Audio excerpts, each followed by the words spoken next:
Now let's speak to Tineke Strik, who is a member of the European Parliament and joins us now from Brussels. Welcome to the programme. Thank you for coming on. It's such an important day for Europe, for the migrants, refugees across Europe, here in Turkey, pinning their hopes on what's going to come out of that meeting. But tell us, Tineke, surely if Alan Kurdi's death was not a turning point, the fire at Moira camp, 12,000 refugees were there. Surely that will change Europe's policy on migration, won't it? I have big concerns about the extent to which the new proposals were really going to prevent a new Moria.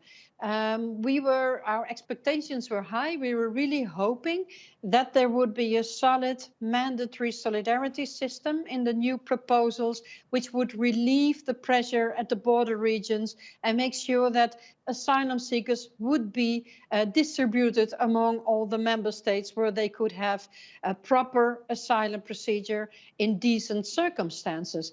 But if you carefully read the proposals, you see that this will not be the case.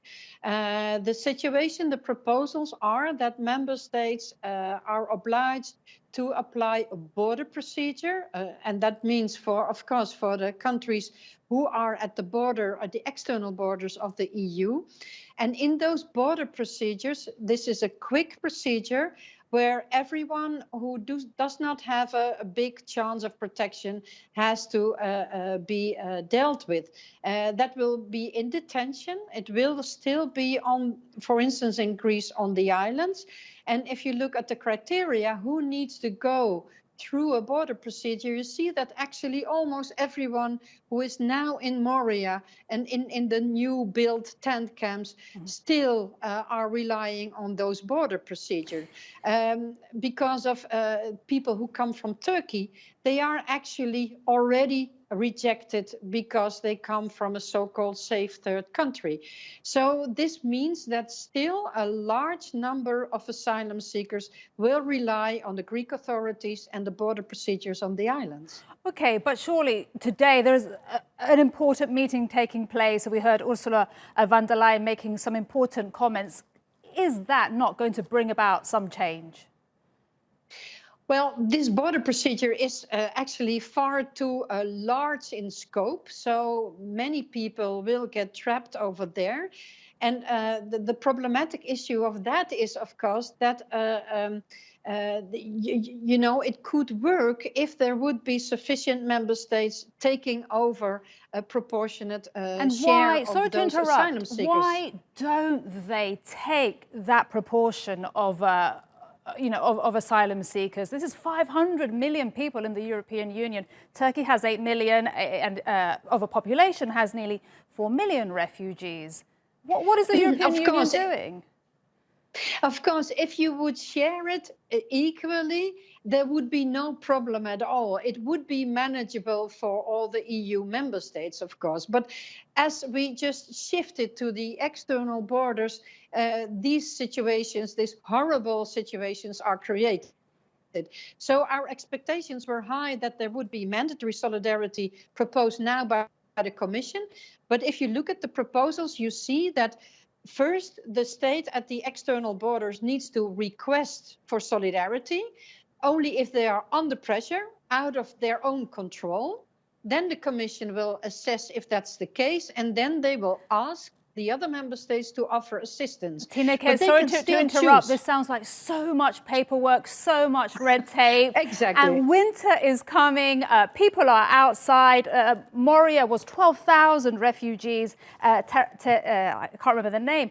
Terakepe, the camp, the new one, houses 5,000. The maths doesn't add up. These people are outside. And this is in Europe. As your colleague, I just want to point out, a Dutch MEP said last week, Sophie Unveils, I wouldn't want to improve the camps. We have to abolish the camps. This is Europe. We don't want to keep people in camps. How long will Europe keep people in camps for? Winter is coming. Yeah, I completely agree with that. We need to solve this, and we need to get away from camps like Moria. Everyone should be evacuated. This is what we also call upon to the Commission and to the European member states.